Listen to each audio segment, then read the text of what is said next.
మనం ఇక్కడికి దేనికి వచ్చాం? సిద్ధురాల గురించి మనం పేపర్లో ప్రకటన ఇచ్చాం కదా, దాని గురించి ఒకరు ఫోన్ చేశారు. అందుకే చూడ్డానికి వచ్చాం.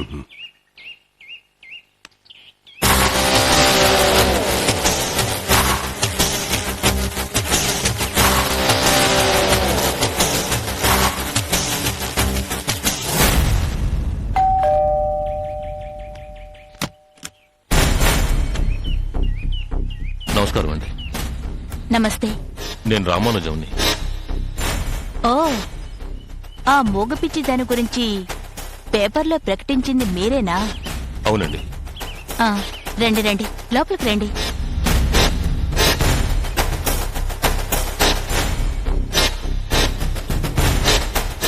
కూర్చోండి.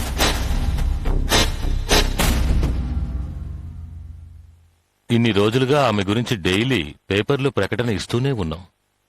మొదటిసారిగా ఆమె గురించి మీ దగ్గర నుండే రెస్పాన్స్ వచ్చింది.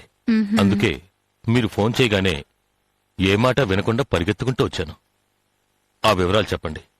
ఆవిడెక్కడ చూశారు? భైరవ్ కోన వెళ్లే దారిలో ప్రసన్న వెంకటేశ్వరుడి గుడి ప్రాంతంలో చూశాను. మేం ప్రకటనిచ్చిన ఆవిడ, మీకు కనిపించిన ఆవిడ ఒక్కరే అని మీకెలా అనిపించింది?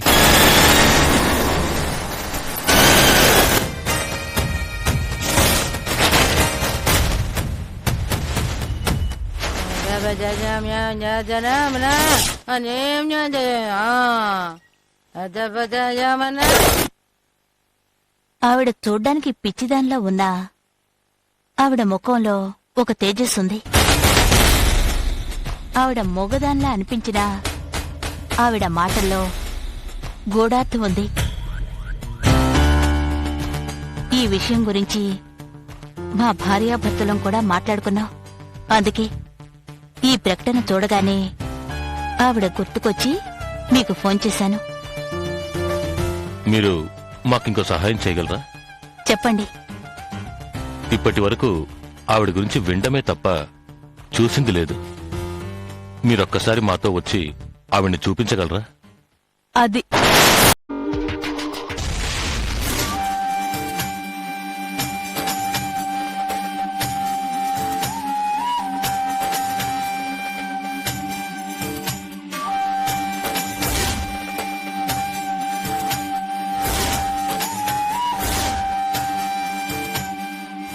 శంగు, సహోదరా, నర్మద నా సాయాన్ని నిరాకరించి ఆపదల పాలైంది.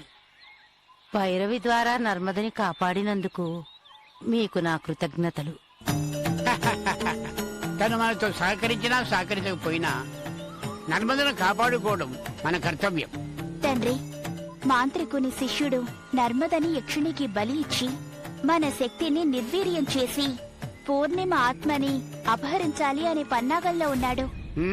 మాంత్రికుని అంతం చేయగల శక్తి ఉన్న నర్మద జాతకం ఇప్పుడు మాంత్రికుడి శిష్యుడి చేతిలో ఉంది. నర్మద మన సహాయాన్ని నిరాకరిస్తున్న ఈ సమయంలో వాడు నర్మదని తనకు అనుకూలంగా మార్చుకుంటాడేమోనని నాకు భయంగా ఉంది. భయపడకు, బుద్ధి కర్మానుసారుని. నర్మద కొన్ని రోజులు కష్టపడాల్సి ఉంది. అందుకే నీ సహాయాన్ని నిరాకరిస్తోంది. నర్మదకి తనకున్న అపూర్వ శక్తి గురించి త్వరలోనే తెలుస్తుంది. ఆ తర్వాత తన కర్తవ్యం ఏమిటో ఆమెకే తెలుస్తుంది. అప్పుడు తిరిగి దైవ సహాయాన్ని అర్థిస్తుంది. కాలనేత్రుడు అంతవరకు నర్మదని వదిలిపెడతాడా? కాలనేత్రుడు పూర్ణిమ ఆత్మని వెతికే ప్రయత్నం ప్రారంభించాడు. వాడు నర్మద జోలికి రాకుండా ఉండాలంటే ఒకే ఒక మార్గం ఉంది. పూర్ణిమ ఆత్మ ఉన్న ప్రతిమని కాలనేత్రుడికి అందేటట్టు చేయడమే. పూర్ణిమ ఆత్మని ఆ మాంత్రికుడి వశం చేస్తే ఇన్నాళ్ళు మనం పడ్డ శ్రమంతా వృధా కాదా? ప్రతిమనే ఇస్తున్నాం, ప్రతిమలో బంధించబడిన ఆత్మని విడుదల చేస్తున్నాం. అంతేగా తండ్రి? అవును, రండి.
శంకరా,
If you enjoyed this video, kindly like, share, comment, and for further our interesting videos, subscribe our channel below.